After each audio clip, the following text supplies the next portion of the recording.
با سلام بیننده عزیز، من مومین احمدی خبرهای جهان و تاجیکستان را در برنامه اخباری آزادی تقدیم می کنم.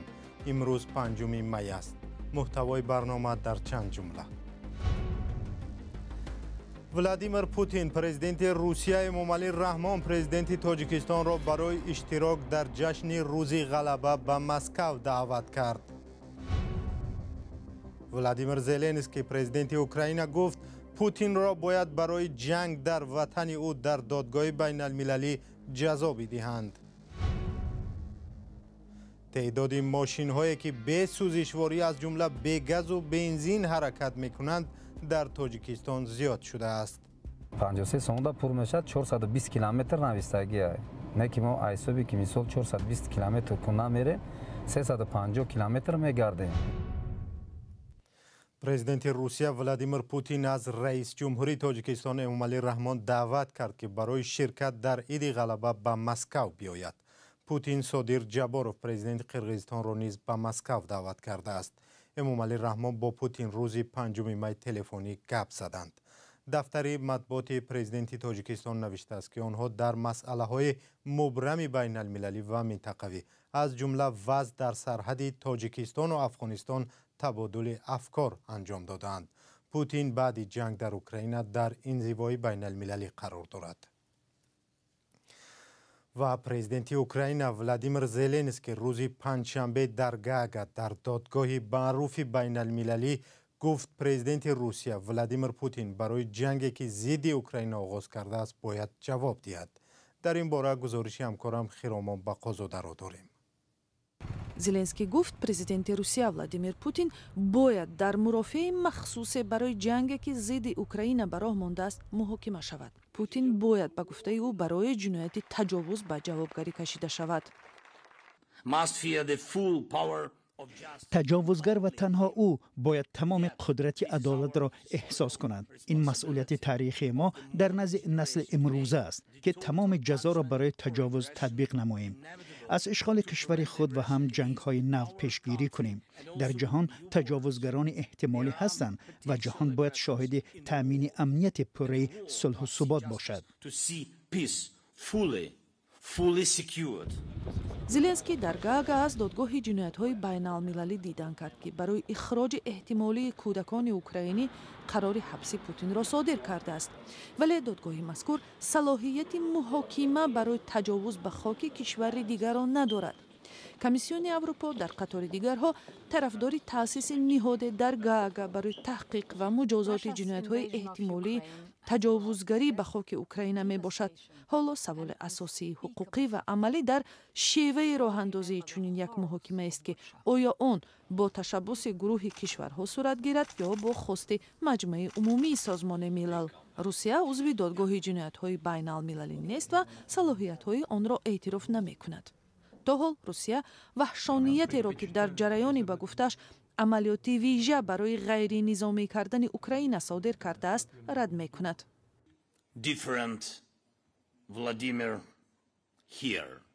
بی‌شبهه همه ما خواستار دیدن ولادیمیر دیگر در اینجا در گاگا می باشیم، چون او سزاوار مجازات برای عملهای جنایی در این شهر در پایتخت قانونهای بین المللی می باشد. باور دارم که وقتی ما غلبه را به دست آوردیم و ما حتما پیروز می شویم، شاهد این حادثه خواهیم بود. در حالی که اوکراین به خاطر دوباره به دست آوردن قلمروهای از جانب روسیه اشغال شدهش در جنوب و شرق به عملیات مقاومت آماده می شود، روسیه هم هجومهایش را سرعت بخشیده است. روز پنجشنبه مسکو گفت در پس حمله پهپاد یا درون به کرملین با هدف کشتن پوتین ایالات متحده آمریکا ایستاده است. سخنگوی پرزیدنت این کشور دمیتری پسکوف بدون دلیل گفت که حمله صبح 3 می را اوکراین با دستور ایالات متحده آمریکا انجام داده است. سخنگوی امنیت ملی کاخ سفید این ادعا را مضحک نامید. یک قطعه راه در ناحیه فرخار جنجالی شده است که بحث آن را نه دادگاه و نه رئیس ناحیه نتوانستند حل کنند. این راه را یک ساکن دهه زمین خود دانسته بسته است، ولی اهالی دهه علیه او شوریدند. با گفته ساکنان این راه رفته‌های آنها را به مکتب و مرکز دهه نزدیکتر می کند.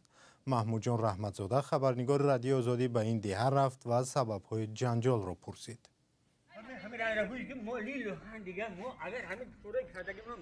чунин баҳс барои роҳ байни ҳамдеҳагон 2 сол аст давом дорад.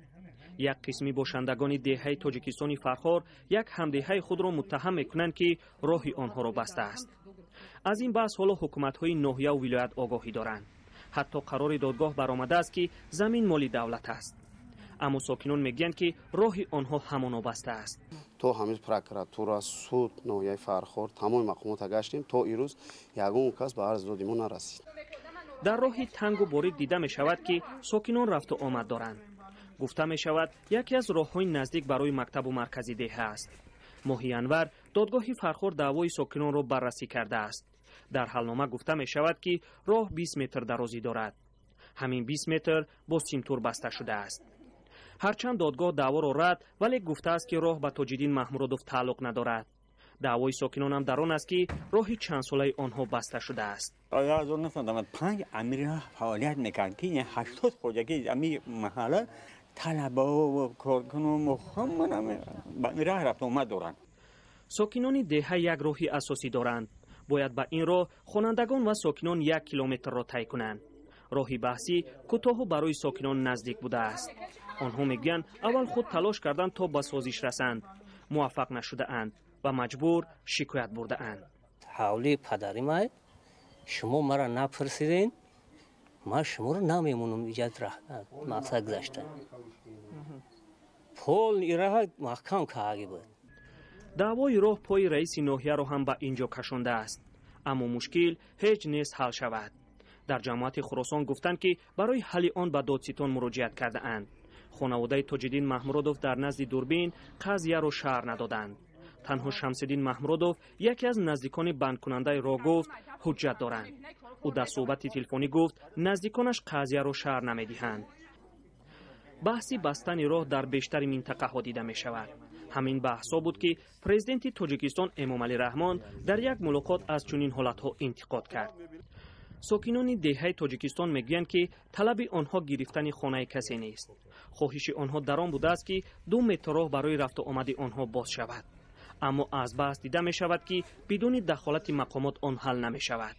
در جماعت خراسان گفتند باز نامه نوشته اند. حالا آنها هم منتظرند که قضیه از سوی مقامات حل کرده شود.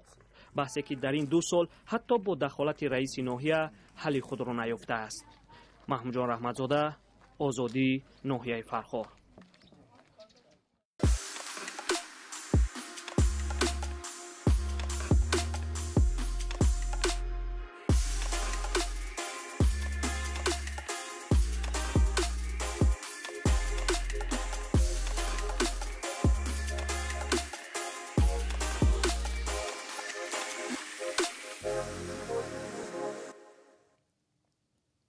برنامه را با گزارشی از ترکیه ادامه می‌دهیم. در انتخابات پرزیدنتی ترکیه با رجب طیب اردوغان نفر رقابت خواهد کرد که پیروی مذهبی علوی است.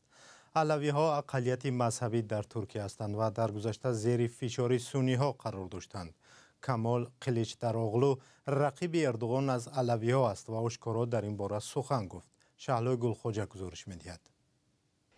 камол қиличдароғлу номзад ба мақоми президентӣ зимни суханронияш дар шабакаи ютуб бо хитоб ба интихобкунандагоне ки бори аввал пои сандуқҳои райдиҳӣ мераванд худро пайрави мазҳаби алавӣ эълон кард. чунин эътироф дар сиёсати туркия кам ба назар мерасад, зеро дар тӯли садсолаҳо пайравони алавия аз ҷониби аксари мусулмонони сунни мазҳаб зери табъиз қарор мегирифтанд. тафсири ислом дар ин мазҳаб аз фаҳмиши сунниҳо фарқ мекунад. маросимҳо гуногунанд, тафсир дигар аст, фалсафа дигар аст. аз ин рӯ сунниҳои сахтгир онро ҳамчун тафсири бидъат медонанд. алавиҳо на дар масоҷид балки дар ҷамоатхона намоз мехонанд ва бо рақс ибодат мекунанд. ба фарқ аз дигар мазҳабҳои исломӣ намозгузории занону мардон ҷудо набуда пӯшидани ҳиҷоб ҳатмӣ нест. алавиҳо борҳо қурбони хушунати мазҳабӣ шуданд. соли 1993 як издиҳоми мазҳабӣ меҳмонхонаеро ки ҷашнвораи фарҳангии алавиҳо баргузор мешуд сӯзондаву 37 нафарро ба ҳалокат расонданд. хушунат нисбати пайравони ин мазҳаб то имрӯз идома дорад. селами саритас раиси ҳизби картал ҷемевии Истанбул соли гузашта мавриди як ҳамлаи издиҳоми мазҳабӣ қарор гирифт. вай аз навори қиличдароғлу истиқбол мекунад. این نوار جامعه ما را خوشبین کرد. در هر صورت آدمان حالا روشاد درباره علوی بودنشان صحبت میکنند. ما میخواهیم که فرزندان ما در جامعه امن زندگی کرده و در این کشور حقوق برابر داشته باشند. аммо қиличдароғлу дар шабакаҳои иҷтимоӣ мавриди ҳамла ва таҳдид қарор гирифта ӯро ба ҷудоиандозӣ дар кишвар муттаҳам менамоянд. президенти Туркия Раҷаб Таyyip Эрдоғон зуд ба қиличдароғлу бо ишора ба мансубияти мазҳабиаш ба таври пардапӯшона ҳамла мекунад. то кунун ҳуввияти мазҳабии қиличдароғлу дар миёни бисёре аз райдиҳандагон ҳамчун монеаи интихоботӣ арзёбӣ мешуд. бо ин ҳама дар ҳоле ки ӯ ба эътилофи аҳзоби мазҳабӣ ва миллатгаро раҳбарӣ мекунад, бархе аз соҳибназарон мегӯянд ҷомеаи Туркия тағйир меёбад. ин барои кишвар хеле муҳим буд. агар ҳоло шумо ба миллат иттифоқӣ иттиҳоди мухолифон назар кунед, мебинед ки исломгароён, миллатгароён, дунявиён ва алавиҳову сунниҳо якҷо ҳастанд. ин ба он маънист ки масъалаи мазкур шояд ба мисли 10 соли пеш чандон муҳим нест. навори қиличдароғлу бозии сиёсӣ унвон мешавад, аммо ба беш аз 100 миллион тамошобин беасар намонд. бо таваҷҷӯҳ ба хурофоте ки то имрӯз ҷамоати алавиҳо бо он рӯбаро аст, ин амал хеле ҷасурона ва муҳим аст. дар интихоботе ки то рафт наздиктар мешавад, маълум нест ки бозии сиёсии қиличдароғлу натиҷа медиҳад ё не. бархе аз соҳибназарон мегӯянд новобаста аз он ки ин сиёсатмадор пирӯз мешавад ё не, ӯ аллакай фазои сиёсии кишварро тағйир додааст. хадамоти гумрукии Тоҷикистон гуфтааст ки теъдоди мошинҳои барқӣ ки бе газу бензин ҳаракат мекунанд дар кишвар афзоиш ёфтааст. алишер Зарифӣ ва Шаҳлои Абдуллоҳ дар як таксии барқӣ нишастанду ин гузоришро омода карданд. чанд вақти ахир мошинҳои барқӣ дар кӯчаҳои Душанбе афзоиш ёфтааст. чунин таксиҳои истеҳсоли Чихну Олмон аз чанд ҷиҳат аз мошинҳои маъмулӣ фарқ доштааст. акай мошини барқӣ хубиш дар чиз ки хеле барқа тоза бу надорад. манам клиентомон мешинанд меган мошинтон тозаи на овоз надорад. нуқтаи таъминоти барқ барои мошинҳои барқӣ. ин гуна нуқтаҳо на дар ҳамаи гӯшаҳои шаҳр дастрас аст. мисол намо саҳар мо бегона мерем заправка мекунем. полни заправкаш мақсад полни бак ҳисоб кунем. агар 40 сум 50 сумеша завист ай ампери мошина. мошини ман мисол 53 ампера 53 сомонда пур мешавад. мисол 53 сомонда пур мешавад 420 километр навистагӣ ай. не ки мо айсоби ки мисол 420 километр кунда мерем 350 километр мегардем. хаймана хунукиёда бо камтар мегардем. айсоби мисол борон мисол барф занад печка ключат мекунем. қаблан вазорати нақлиёти Тоҷикистон барномаи худро барои тавсияи нақлиёти барқӣ барои солҳои 2023-2027 эълон карда буд, ки аҳамияти мошинҳои барқиро дар ин кишвар барҷаста мекунад. мошинҳои барқӣ бо вуҷуди камхарҷ будан, нархномаи хидматрасонияшон мисли дигар таксиҳои ширкатҳои хидматрасон аст. сокинон мехоҳанд арзиши хадамоти ин гуна таксиҳо арзон шавад. ҳозир нав омад шудааст. ҳамин нав ки ворид мешавад нархаш гарон мешавад. баъде ки бисёр ки шуд ба арзон мешавад. бозор ҳамин чанд хай ки бисёр шавад ҳам қадар арзонӣ мешавад. мошинои наванд ремонт баъзаи вай электромобилҳо ба нисбати дигар мошино қимат мешавад сиравно. оғози ҳаракати мошинҳо бо истифода аз барқ дар ҳолест ки Тоҷикистон дар тӯли 30 соли ахир натавонистааст камбуди бебарқии сокинонро дар фасли сармо ҳал намояд. баъзе ронандаҳо гуфтанд барои таъмини мошинҳояшон барқи зиёде сарф намешавад ва дар шароите ки нархи сӯзишворӣ гарон аст, истифода аз он беҳтар аст. тибқи иттилои расмӣ дар 6 моҳи аввали соли ҷорӣ 130 мошини барқӣ ба кишвар ворид шудааст. сипос ки моро ҳамроҳӣ кардед. худо нигаҳдори шумо.